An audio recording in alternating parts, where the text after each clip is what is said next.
Buenos días con todo COVID, con todo y COVID. Pues sí, aquí estamos y tenemos una entrevista exclusiva con Anabel Hernández. ¿Quién es? Miren, ¿se acuerdan de este libro tan polémico? Emma y las otras señoras del narco. Anabel, gracias por estar aquí en vivo con nosotros en Telediario. Al contrario, les agradezco mucho su interés y buenos días al auditorio. Un libro polémico, vámonos directo, Anabel, así como lo eres tú, como nos has demostrado y que no tienes pelos en la lengua ni nada. Uno, ¿te han demandado por este libro? Por este. Cero demandas. Ningún tipo de demanda contra mí o contra la editorial a raíz del libro de Emma y las otras señoras del narco. Aunque ha habido muchas declaraciones públicas, lágrimas, gritos, insultos, no, hasta este momento nadie me ha demandado ni a mí la editorial. El abogado de Ninel Conde nos decía que bueno, que no se te va a avisar, que es algo que no, que en algún momento de repente te va a llegar. Nada, ¿verdad? No, cero, nada. Tú le dedicaste, Anabel, todo un capítulo a Ninel Conde. ¿Ella o alguien a su alrededor te ha amenazado? No, en realidad no. Respecto a la señora Ninel Conde, no. Me parece que esto es uno de los capítulos que es más claros, todos son muy claros, toda la información está perfectamente corroborada, verificada, pero este capítulo en particular cuenta incluso con el respaldo de documentos judiciales, de documentos de la Procuraduría General de la República, ahora llamada Fiscalía General de la República, donde la señora Ninel Conde se le investiga desde tiempo atrás, no a raíz de mi libro, desde tiempo atrás, de presuntas actividades de lavado de dinero y recursos de procedencia ilícita provenientes del cártel de los Beltrán Leiva, particularmente de Arturo Beltrán Leiva. Ese es un expediente que está abierto y que, bueno, que está en curso. Ese es de parte de Ninel Conde. La gente que está alrededor, pues tú estás amenazada, ¿no? Es más, ni siquiera vives aquí en México, Anabel. Yo, por desgracia, bueno, soy una periodista de información dura. He hecho reportajes e investigaciones de largo aliento en los últimos 30 años, 29 años de mi carrera periodística, sobre casos de corrupción del presidente Vicente Fox, del presidente Felipe Calderón, de Enrique Peña Nieto. He documentado abusos de congresistas, de exgobernadores. Muchas de mis investigaciones se han convertido en casos judiciales y muchas de las personas que he señalado en mis anteriores investigaciones han terminado tras las rejas, como el exsecretario de Seguridad Pública Federal, Genaro García Luna, que ahora está en Nueva York encarcelado. Yo fui de la primera periodista que en México, cuando él estaba en el pináculo de su poder, señaló que él trabajaba para el cártel de Sinaloa, que él recibía sobornos. Entonces, por desgracia, sí, soy una periodista que desde el 2010, a causa de todas estas investigaciones, vivo bajo amenaza.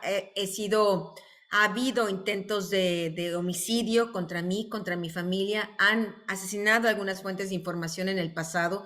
Y por desgracia ahora, con el libro de Emma y las otras señoras del narco, por desgracia también ha provocado amenazas, particularmente del señor conocido públicamente como el actor Andrés García. Me amenazó a mí y a mi familia, además que ejerció violencia de género en mi contra, por eso lo denuncié penalmente ante la Fiscalía, que por cierto, ayer me informaban que ya van avanzando en las investigaciones y en el proceso que se le está fincando al señor Andrés García. Después de esta demanda, Andrés García... Gracias a María Luisa Valdés por esta entrevista. Maguicha va a seguir haciendo esta entrevista y nosotros en los demás espacios de Telediario le vamos a tener esta entrevista completa con Anabel Hernández. Muchas gracias, Maguicha. Y nosotros seguimos, Anabel. Exactamente. Hemos llegado al final de este espacio. Muchísimas gracias por habernos acompañado. Lo veo a la una con Jaime Núñez, Liliana, David, Esteban, Tony. Anabel, nosotros seguimos para poderlo seguir. Sí, claro. Dime una cosa. Tú, después de esta demanda que tú haces a Andrés Es una denuncia penal contra Andrés García, sí. Él ya te buscó otra vez porque él ya se quedó calladito. O sea, a los medios de comunicación yo lo busco, por ejemplo, y no, me da largas. No me ha dicho ya absolutamente nada después de que tú saliste a declarar que ya lo habías denunciado. Mira, la verdad es que los señalamientos hechos por el señor Andrés García hacia mi persona, las amenazas, cualquiera que lea el Código de Procedimientos Penales Federales vigente en México puede ver que el delito de amenazas contra un periodista es un delito federal, es un delito grave. Y mucho más en las circunstancias que se encuentra México, donde por desgracia los periodistas somos atacados por diferentes flancos, nos atacan los narcotraficantes, nos ataca el gobierno, nos atacan los políticos corruptos y ahora hasta nos atacan los actores. Imagínate a qué nivel de impunidad ha llegado México. Y bueno, yo me imagino, intuyo que alguien le habrá informado al señor Andrés García, pues que esta denuncia penal no es un juego. Y yo soy una persona que llega hasta el final. Tan es así que, pues bueno, ahora el señor Genaro García Luna está en prisión. Entonces, bueno, ese es el nivel de empeño que pueden tener mis investigaciones y las consecuencias que pueden tener mis investigaciones. Entonces, cuando yo presenté la denuncia penal en enero pasado, ahí en la Fiscalía General de la República, y que la fui a ratificar personalmente, bueno, también señalé que el señor Andrés García había cometido los delitos de violencia de género, que la violencia de género también es un delito, ¿no? Hay mucha ignorancia después de las personas que hablan y amenazan y piensan que pueden hacer lo que quieran. Pues no, al menos hay cierto marco legal en México, ¿no? Y mi función en este momento es hacer que ese marco legal se respete. Y bueno, la violencia de género también es un delito en México y bueno, también lo denuncié por los delitos colaterales, lo que venga, porque el señor tiene posesión de armas de uso exclusivo del ejército. Es una persona que confesó sus relaciones amistosas con narcotraficantes que en el momento en que los conoció eran prófugos de la justicia, lo cual podría tener presuntos delitos, con lo cual él habría podido cometer presuntos delitos colaterales, ¿no? Reuniéndose con estas personas que eran supuestamente los más buscados en México, gente acusada por homicidios, desapariciones, corrupción, etcétera, etcétera. Entonces, pues bueno, tal vez eso sea lo que tiene al señor Andrés García en silencio. Lo desconozco, no puedo adivinar lo que esté pensando, pero es probable. Esto podría ser alguna de las razones. Anabel, se ha puesto como muy de moda, y más ahorita tú después de este libro, en cuanto al medio artístico, te lo puedo decir. De repente ya todos salieron y dijeron, como Andrés García, de sí, sí los conozco, sí, sí los tengo. Platanito, que salió y dijo, sí, sí los conocí, sí di shows para ellos. Sergio Mayer, la misma, pues Alicia Machado, que también ya salió. Su derecho a enamorarse de los narcos, ¿no? O sea, como si fuera algo muy común, como si fuera ¿y qué pasa? A mí me parece que este tipo de reacciones son muy ilustrativas de lo que realmente está pasando en México. Y por eso Emma y las otras señas del narco, por supuesto, es un tema que va mucho más allá del mundo del espectáculo, es un tema que aborda las vidas de diferentes mujeres, no solo del espectáculo, que de una u otra manera están dentro de están o han estado dentro de estos núcleos familiares o amorosos o amistosos de los narcotraficantes, ¿no? Donde ellas a su vez los alimentan, los complacen, les alimentan el ego y propician que estos mismos hombres sigan delinquiendo para tener acceso todavía más mujeres. Entre más bellas y entre más famosas es un trofeo para ellos mucho más apetitoso. Por desgracia hay muchas mujeres que por diferentes circunstancias en México caen en estas redes. Algunas de estas mujeres son mujeres del espectáculo, pero lo que realmente a lo que llega el libro, la profundidad del libro, lo que nos deja ver es el tipo de sociedad que hoy existe en México, donde hay muchísima tolerancia a este tipo de narcotraficantes, donde incluso se ha generado a través de los narcocorridos y a través de las series de televisión, y es vergonzoso decirle, cierta fascinación por este mundo criminal, en vez de repulsión y asco y empatía con las víctimas, este supuesto dinero fácil, la felicidad fácil, y vivieron felices para siempre entre muertos, sangres y descuartizados, pero millones de dólares. Pues esto ha retorcido totalmente la capacidad de los ciudadanos comunes y corrientes para entender la violencia, pero más aún la capacidad de esta gente del espectáculo, por ejemplo, que puede convivir, que puede vivir, que puede comer del dinero criminal sin ningún remordimiento. Así que Emma, Los otros señores del narco, de una u otra manera, ha quitado la máscara a muchos y se muestran tal cual son. Le corresponde a las autoridades y a la ciudadanía juzgar qué significa esto, si están de acuerdo o no. Tú misma lo dices en el libro, ¿no? Desde antes de el por qué. El por qué de repente a lo mejor se te puede criticar de cómo una mujer habla de las mujeres, pero tú en el inicio del libro, o sea, hay que leerlo. Al inicio del libro tú dices, es que ellas lo están alimentando. Todo esto que tú me acabas de contar, todo esto que tú me acabas de decir, y a final de cuentas, viven de dinero sangriento, Anabel.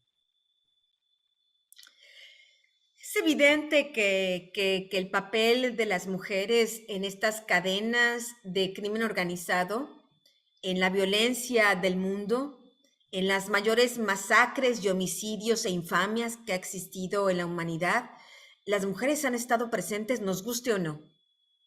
Es verdad que en el mundo patriarcal, machista, quienes generalmente toman las decisiones son los hombres, pero siempre hay una mujer al lado que es su cómplice. Están los campos de concentración nazi. Había enfermeras, había miembros del ejército nazi que estaban igual asesinando y masacrando judíos. Estaban las amantes de Hitler, estaban las amantes de Mussolini, estaban las amantes de Stalin, estaban la esposa de Franco, el dictador de España, estaba la esposa de Pinochet, el dictador de Chile. Están, por ejemplo, las cómplices de este empresario Rimstein, es el que se llama de esta manera, el que fue un escándalo allí en Estados Unidos de este gran empresario que había creado una red de tráfico y explotación sexual de niñas, de adolescentes, y una de sus principales cómplices era una mujer del jet set, del VIP, en la sociedad de Londres, que ahora ha sido incriminada y castigada y sentenciada en Estados Unidos. Eso nos habla de que, bueno, el ser mujer no nos eximen, por desgracia, de que algunas cometen crímenes horrendos, incluso afectando a muchas otras mujeres. Y es un poco de esto de lo que yo hablo en el libro de Emma, Las otras señoras del narco. Sí, están estas mujeres, amantes, esposas, hijas, prostitutas, amigas, que entran y salen de las camas, de las fiestas, de las familias, de los narcotraficantes, pero hay fuera de los clanes de las familiares de los narcotraficantes miles de mujeres que han sido víctimas de estos mismos hombres, violadas, torturadas, desaparecidas, huérfanas, sin esposos, sin hijos. Estamos hablando de mujeres que contribuyen de una u otra manera en estos carteles de la droga a hacerle daño a más mujeres. Esto obliga a que las propias mujeres pongamos el tema sobre la mesa y dijéramos y que evaluemos y reconsideremos nuestro papel histórico en un momento tan importante y delicado como el que vive México. Anabel, ¿qué le dices a todas estas mujeres? Me voy hacia el mundo del espectáculo, Ninel Conde, Alicia Machado, Galilea Montijo, que lloró, que se hacen como las víctimas, o se hacen las que ahora una mujer me está lastimando, ahora ¿en qué momento se meten en mi vida privada? ¿Qué les dices a estas mujeres de las que tú mencionaste en este libro con una investigación, que tú tienes los pelos de la burra en la mano y que ahora ellas quieren salir a decir, no pasa nada? Mira, yo tengo toda mi investigación perfectamente corroborada. Incluso a raíz de la publicación del libro, he tenido contacto con otras personas, otras mujeres del narco, involucradas directamente en estas redes, que han decidido contactarme y romper el silencio y contarme aún una historia mucho más profunda y mucho más grave y mucho más infame de lo que pasa ahí adentro, en estos círculos familiares o amorosos o de amistad que construyen los carteles de la droga, los capos, los sanguinarios e infames capos de la droga. Y bueno, lo que puedo decirte es que tengo corroborada al 2000% la información que está publicada en la EMA. Habrá más información sobre los personajes de los que hablo de EMA y muchos otros más en un segundo volumen que estoy preparando de esta investigación periodística. Y bueno, lo que puedo decir es que cada quien asuma las consecuencias de sus actos, ¿no? Es un poco como el caso de los políticos que yo he señalado, de los expolicías, de militares.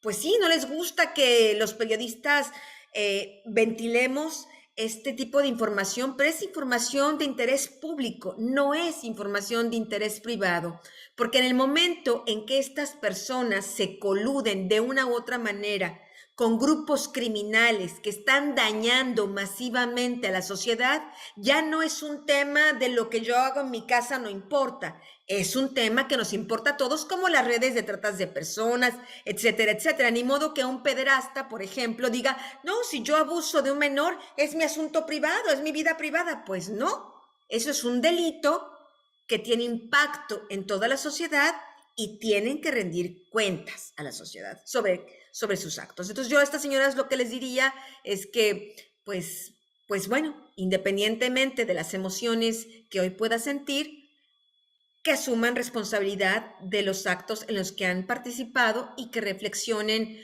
cómo podrían ellas mismas romper el silencio y hablar abiertamente de qué las llevó ahí, quién las llevó ahí, hubo un broker, qué fue lo que sucedió, que expliquen al menos como ayuda y orientación a las demás mujeres para no caer en los mismos errores. Y ayudan no nada más a las mujeres, Anabel, a las autoridades, ¿no? Para dar con todos los demás capos de la droga, porque ellas, pues claro que saben más. Deja tú que sepan más. Algunos de estos capos, por ejemplo, ya están muertos, como es el caso de Arturo Beltrán Leiva, pero aquí estamos hablando de dónde están los dineros de estos capos. Y ahí viene un poco esta segunda parte de la investigación. Porque pues sí, están estas mujeres, estas hijas, estas esposas, estas amantes, estas amigas, a quienes los capos repartían dinero, pero el reparto de dinero a estas mujeres ha sido masivo. Ahora, con la nueva información que tengo, lo entiendo mejor. Y este dinero masivo en millones de dólares en cash, pues se ha convertido en departamentos, en casas, en automóviles de lujo. Bueno, pues ese dinero pertenece a las víctimas de estos narcotraficantes. Estos bienes en México y en Estados Unidos habitualmente son decomisados, confiscados, para resarcir el daño a las víctimas. Bueno, me parece que ya después tendríamos que estar transitando a ese nivel de acción. Me dices de este segundo libro que ya estás preparando. Tú en la conferencia de prensa habías dicho, veo que por ahí les lastima, entonces tendré que rascarle por ahí, ¿no? ¿Qué hay? Voy a abrir la caja de Pandora. Lo dijiste en tu conferencia de prensa. ¿Ya la abriste? Es un poco lo que me pasó, y solo quisiera hacer el paralelismo para que la gente vea que realmente son informaciones serias, no son informaciones así que a alguien se le ocurrió o que tengo una metodología así que inventé ayer. Son investigaciones muy serias. Lo mismo me ocurrió con este jefe policíaco, Genaro García Luna, cuando yo empecé a investigar todos los bienes que tenía, las casas, las propiedades que no correspondían a su declaración patrimonial. Él se enfureció, mandó a perseguirme, mandó a matarme, y es entonces cuando entendí, aquí hay más que le preocupa, hay más que investigar. Investigué y encontré todavía más cosas de García Luna, más propiedades, más complicidad. Bueno, siguiendo un poco este patrón de investigación, pues yo veo que en este ángulo de las mujeres del narco y de los amigos de los narcos, como los actores, etcétera, etcétera, ha generado tanta inquietud que para mí, en mi olfato periodístico, me hace ver que ahí hay más. Y la verdad es que sí, pienso que tendré la posibilidad de abrir y descubrir una buena parte del contenido de esa caja de Pandora, porque aquí ya estamos hablando de, ok, están las mujeres, están los narcos, están los actores, pero ¿quiénes son los brokers? ¿Quiénes participan? ¿Quiénes se llevan las tajadas cada vez que un narcotraficante es capaz de tener acceso a una de estas mujeres como del mundo del espectáculo o Miss Universo, que para ellos son impensables, inalcanzables, y de pronto alguien, un ángel, les ayuda a tener el milagro de tener acceso a ellas. ¿Quiénes son? ¿Cómo se llaman? ¿Se llevan dinero? ¿Cuánto les pagan estos brokers? Eso es parte de la... ¿Y por qué es importante llegar ahí? Porque estamos de nuevo hablando de lo que es ya el núcleo, cómo funcionan por dentro los carteles de la droga, cuáles son las pulsaciones, los puntos débiles emocionales, etcétera, etcétera, de estas organizaciones criminales, porque hay que entender bien qué son estos fenómenos para poder realmente desmantelarlos. Hay que llegar ahí, al núcleo íntimo y personal. Anabel, lo de Carlos Loret de Mola, ahorita que, bueno, tú has sido amenazada, ahorita con todo lo que se está viviendo con Carlos Loret, ¿cuál es tu opinión? Pues bueno, antes que nada te agradezco la pregunta porque sé que en estas campañas infames que se están generando en México en contra de diversos periodistas, alguien creó una cuenta de Twitter falsa mía. Yo no tengo Twitter, lo he dicho 1000 veces, no lo tengo ni lo tendré, no me interesa, pero además por motivo de seguridad. Hace unos días alguien de manera perversa creó una cuenta de Twitter haciéndose pasar por mí en la que se trataba de insultar o de denostar a este señor comunicador Carlos Loret de Mola. Yo no seré jamás una persona que esté denostando ni insultando a colegas periodistas o comunicadores. En el caso del señor Carlos Loret, cada uno tiene su historia. El señor Loret tiene una historia polémica, una historia no muy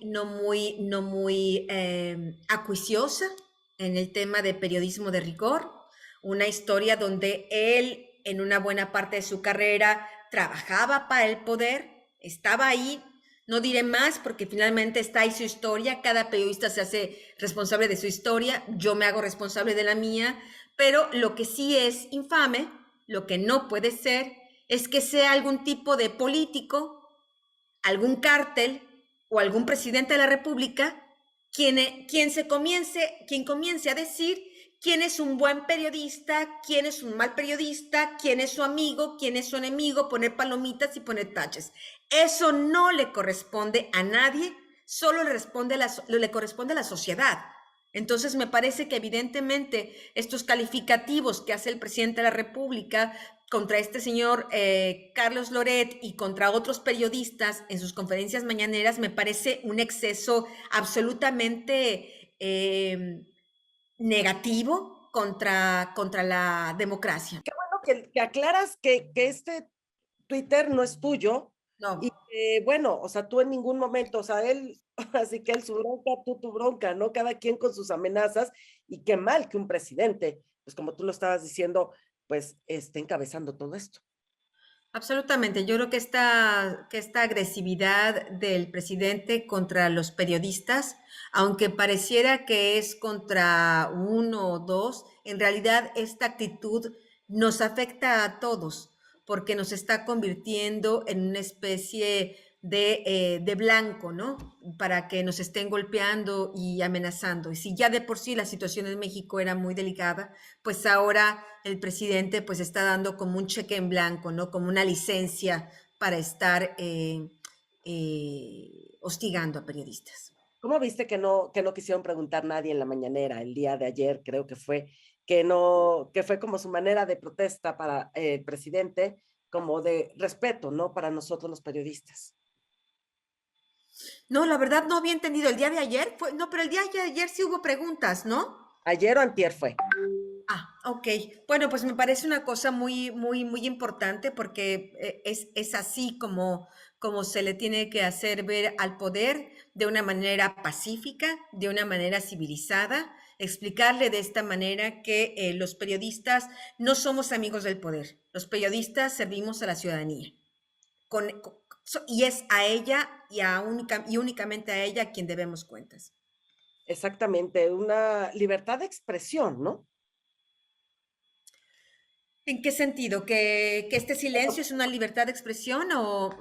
que nosotros tenemos derecho a tener esa libertad de expresión. Absolutamente. Bueno, nosotros y cualquier ciudadano tiene derecho a diferir del presidente, tiene derecho a hacer cuestionamientos, tiene derecho a hacer publicaciones, siempre y cuando no rompan con la ley y no sean difamatorias.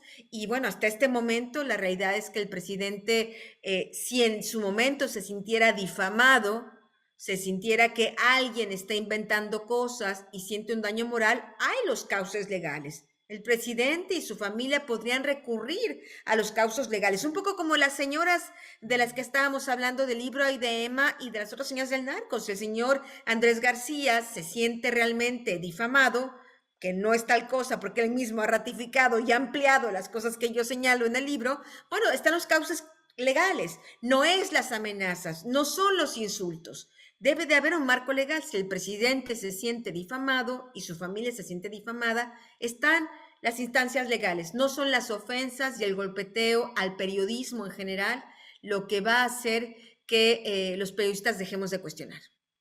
¿Cómo ves ahora también el caso Saleya, tu libro, que pues has tenido un acercamiento con Emma? Y ahora que ya sale de prisión, ¿cómo ves todo este caso? Bueno, yo creo que el tema de Emma será un tema de estar siguiendo muy de cerca, porque pienso que su destino está en una especie de moneda en el aire. Ella fue una mujer desde muy joven cooptada, porque realmente ella sí fue cooptada, tenía 17 años de edad, era una mujer de bajos recursos ahí en la sierra de Durango, no tenía muchas opciones para decirle que no a un narcotraficante tan sanguinario, violento como el Chapo Guzmán. Pero después ya casada con él, siendo ya mayor de edad, convirtiéndose en adulto, procreando 2 hijas con él, pues se convierte en una repetidora del esquema criminal, educando a sus hijas en la violencia, ¿no? El Chapo Guzmán, que ya está regalarle una AK-47 a una de sus hijas cuando todavía ni sabía caminar, ¿no? Hablando de drogas, ella misma prestándose a pagar sobornos, convirtiéndose en la mensajera de su marido dentro del cártel. Entonces, de una u otra manera, Emma termina repitiendo estos modelos criminales. Pero finalmente, en algún punto de su vida, después del juicio del Chapo Guzmán, cuando ella ahí, estando en el juicio, escucha todas estas historias de las infidelidades del Chapo, de la violencia del Chapo, de la incluso violencia sexual, violaciones, abusos sexuales del Chapo contra niñas de 13, 14 años de edad.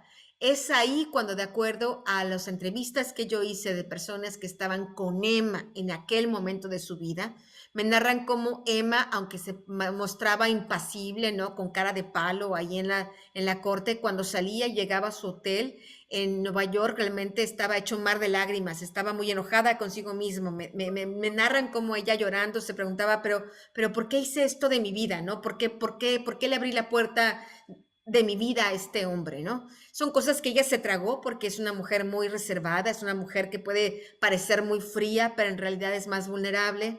Es una mujer complicada, Emma. Finalmente lo que decide es declararse, va a Estados Unidos, la arrestan, se declara culpable, reconoce todas sus fallas y bueno, ahora que será liberada en poco tiempo, tiene 2 opciones, o quedarse en Estados Unidos con sus hijas, que también son norteamericanas, porque Emma habría que recordar a la audiencia, tiene ciudadanía estadounidense y tiene ciudadanía mexicana. Bueno, a Emma tiene la oportunidad de recomenzar y deslindarse absolutamente y para siempre del cártel de Sinaloa. ¿Lo hará? ¿No lo hará? ¿Podrá más la ambición? ¿Podrá más el deseo de revancha? ¿Podrá más su amor de madre y su necesidad de hacer una vida distinta, totalmente alejada, cortando totalmente de tajo esas relaciones? Eso es un episodio que nos falta por ver. Fíjate que dicen que árbol que nace torcido su rama jamás endereza. ¿Crees que sigan estas mujeres por este camino? Estas otras señoras del narco, como ellas salen a decir, es amor, es mi vida privada, que sigan así o que sí recapaciten, Anabel. No, yo pienso que todas las personas, sean hombres o mujeres, tienen la posibilidad de recapacitar y de tomar nuevos caminos en su vida, ¿no?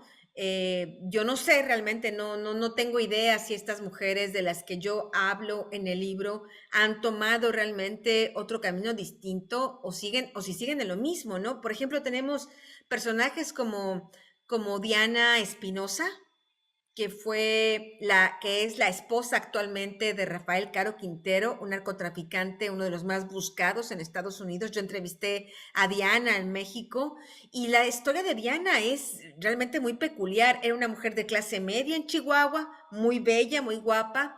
Se casa con un narcotraficante colombiano muy poderoso, de aquellos superpoderosos similares a un Pablo Escobar Gaviria ahí de Colombia. Ella se casa con este narcotraficante, todo parece ir muy bien, tiene dinero, tiene joyas, hace lo que quiere, ¿no?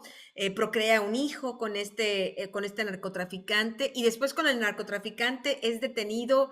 Diana también es detenida, sufre tortura, sufre abusos por parte de los policías federales en México que la detienen, queda traumatizada, es encarcelada y encarcelada pensando, no quiero más de este mundo criminal, no quiero saber nada más de esto, termina conociendo ahí en una cárcel de Guadalajara a Rafael Caro Quintero y pues vuelve a reincidir, por llamarlo de alguna manera, y se casa ahora con este narcotraficante. Lo pongo como que ahora ella está en un proceso de divorcio, de acuerdo a lo que ella misma me reveló. Veamos ahora sí cambia su vida o reincide. Pero este ejemplo de Diana nos habla de cómo estas mujeres pueden reincidir. Pueden, sí, un narcotraficante a lo mejor ya se murió, ya me divorcié, pero luego pues terminan cayendo en los mismos errores, ¿no? Entonces, me parece que será importante ver qué es lo que hace Emma y a ver si no se encuentra otro narcotraficante y se casa con él, ¿no? Y habrá que ver lo que hacen estas mujeres, ¿no? Por ejemplo, cuando yo escucho algunas actrices que dicen que tienen relaciones todavía familiares con las familias de sus parejas narcotraficantes, Como Alicia pues Machado. bueno, uno dice ahí, ah, caray, ¿no? Porque pues pareciera que estos círculos viciosos no terminan de romperse. Como Alicia Sí, Machado, ¿no? Como Alicia Machado. Pues sí, porque a final de cuentas se supone que es a la gente que están buscando, es a la gente que las autoridades no han dado con ellas y ellas declarando que pues tienen relaciones con ellos. Sí, al menos, bueno, este hombre, el indio, apodado el indio, un narcotraficante muy poderoso, aliado al cártel de Sinaloa, aliado al cártel de los Beltrán Leiva, hoy se encuentra prisionero en México desde hace muchos años. Por eso esta señora, Alicia Machado, decía que el padre de su hija sufre mucho porque no la puede ver. Pues no la puede ver pues porque está recluido en una cárcel de máxima seguridad. Sin embargo, de acuerdo y siempre de acuerdo a las propias palabras de la señora Machado, ella dice que, bueno, su hija no puede ver a su papá, pero sí puede ver a otros familiares, ¿no? Y bueno, estamos hablando pues familiares pues que pues tienen relaciones, ¿no? Con estos clanes, son como clanes criminales, son como grandes familias mafiosas, donde pues sí, es un círculo vicioso del que nunca se sale a menos que se rompa la relación por completo, porque de una u otra manera los dineros criminales siguen circulando para mantener a estas esposas, a estas hijas, a estas amantes, ¿no? Ahí está el dinero alimentándolas y por eso ellas muchas veces se quedan ahí pegadas al marido o al amante que está en la cárcel, pues porque esto les garantiza de una u otra manera seguir viviendo y seguir siendo mantenidas por esos recursos, ¿no? No ignoro cuál sea la situación de la señora Machado en este momento, pero ella misma ha hablado habla de que su hija tiene relaciones con la familia, ¿no? De su padre, el narcotraficante. ¿Cómo la haces, Anabel, para conseguir estos documentos, estas investigaciones? Digo, yo sé que los periodistas pues no damos nuestra fuente, ¿no? Pero tú, ¿cómo le haces? ¿O son documentos que no, pues, según las autoridades, no lo pueden tener, no llegan a ellas, y tú, una periodista, sí. Estamos hablando de que yo llevo en el periodismo 29 años, casi 3 décadas, ¿no? He conseguido documentos, por ejemplo, como los contratos estos de remodelación en Los Pinos, en el sexenio de Vicente Fox, donde ahí se veía cómo el gobierno del supuesto cambio estaba derrochando todos los recursos públicos para amueblar unas casas donde Fox iba a irse a vivir con su entonces amante y luego esposa, la señora Marta Sagún.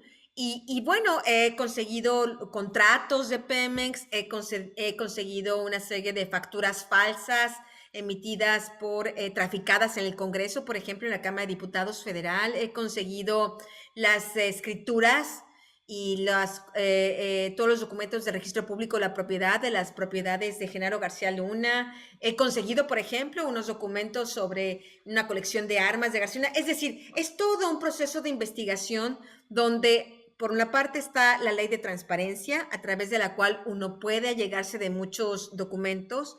Están, por supuesto, las Cortes Federales de Estados Unidos, que para mí son un grandísimo tesoro. Uno puede acceder a muchísimos, al 98% de los archivos que hay en las Cortes Federales de Estados Unidos, uno puede tener acceso. Lo que uno tiene que saber es cómo tener acceso y tener la paciencia de leer pues montañas de documentos, que es lo que yo hago. Leo montañas de documentos y ahí me informo, ahí corroboro, etcétera, etcétera. Y luego, por supuesto, hago mis investigaciones escuchando testigos directos de los hechos, y luego voy a los lugares de los hechos para ver si el testigo me mintió, me dijo la verdad. Y estoy cruzando y corroborando y confirmando y dudando y volviendo a preguntar. Y a través de este sistema, metodología de investigación, es que puedo llegar a investigaciones tan acertadas, tan puntuales como las que he hecho en los últimos años de mi carrera. Fíjate que José Manuel Figueroa, ahorita me están recordando, dijo que era un pasquín barato, que porque no sacó la sopa cuando estaba vivo Joan Sebastián. Pues este libro no lo hice cuando estaba el señor Joan Sebastián vivo. Si hubiera estado vivo, lo hubiera publicado igual. Este libro ha sido todo un proceso de investigación, y bueno, las informaciones sobre el señor Joan Sebastián yo no las tenía cuando él estaba vivo. Las tengo ahora, y como son de interés público, las publico ahora.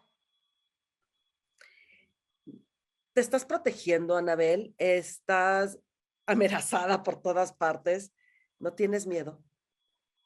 Bueno, claro, imagínate, como periodista mexicana, yo no creo que haya ningún periodista en México que no tenga miedo, ¿no? Y más un periodista de investigación como yo, pues que ha tocado y trastocado y puesto el dedo en la llaga en las llagas de tantos corruptos, ¿no? O de tantas personas que no quieren ser cuestionadas. Entonces, pues sí tengo miedo, trato de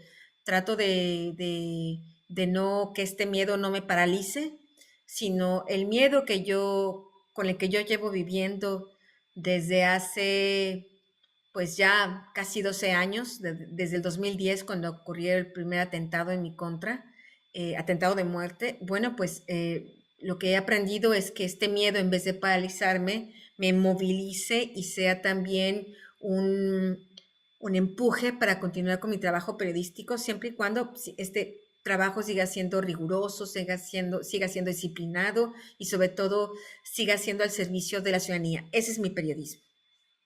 Un libro que se vendió como pan caliente.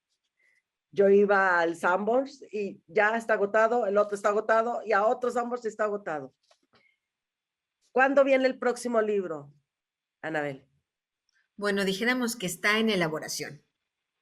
Dijéramos que si estuviéramos hablando de un pastel, dijéramos que estoy ahorita tomando todos los ingredientes, los huevos, la harina, la mantequilla, y después faltará integrarlo y meterlo al horno. Así que dijéramos que está en proceso de elaboración. ¿Qué le quieres decir a todos esos artistas que les hace así? No, yo no, mi intención, mi rol como periodista no estar tratando de intimidar a nadie. Yo haré mi trabajo, incomode a quien me incomode. Yo siempre desde que decidí dedicarme a esto, al periodismo de investigación, Para mí no hay intocables, nadie.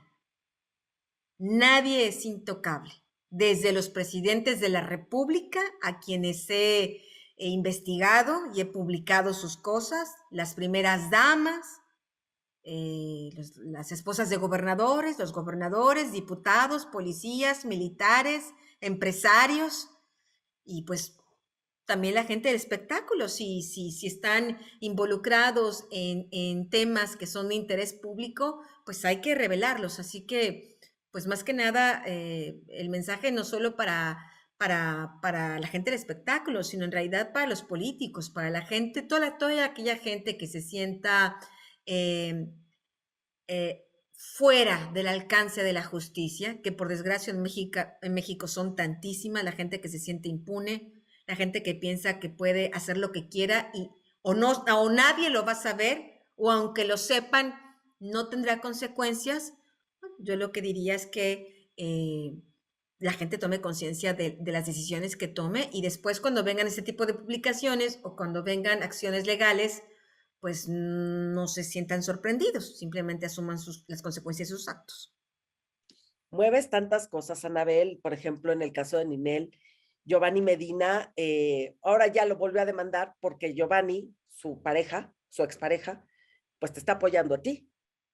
Dice que lo que tú dices, pues, es verdad y que eso, pues, perjudica ahora la convivencia con su hijo. Mueves muchas cosas, Anabel. Giovanni no te ha buscado. No, yo no tengo contacto con él. Leí esa información que él señaló, esa declaración, pero bueno, no, yo no tengo contacto con él. Anabel, gracias. Gracias, cuídate mucho. Nos has, al menos a mí en mi caso, se lee, te picas, te picas, te picas. Gracias por demostrar el periodismo que todos debemos de tener.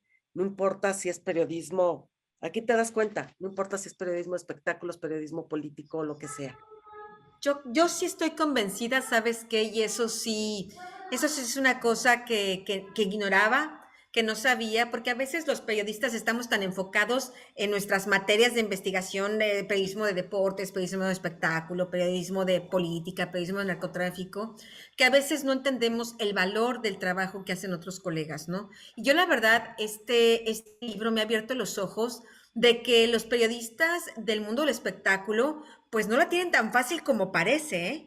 Número uno. Y número dos, que tienen ahí un trabajo, una beta de trabajo realmente muy interesante, ¿eh? Que puede realmente destapar cosas importantes y puede generar cambios en este tipo de dinámicas nocivas que contaminan todo, incluyendo el mundo del espectáculo. Me parece que ustedes tienen ahí una tarea muy importante que realizar y bueno, yo siento un gran respeto por todos ustedes. Muchas gracias, Anabel. Cuídate de verdad, cuídate mucho. Muchísimas gracias. Y esperamos el próximo libro. Gracias. Un abrazo, gracias. Gracias por todo, Anabel. Al contrario, muchísimas gracias, ¿eh? Un beso. Que estés bien, beso. Gracias. Bye. Bye.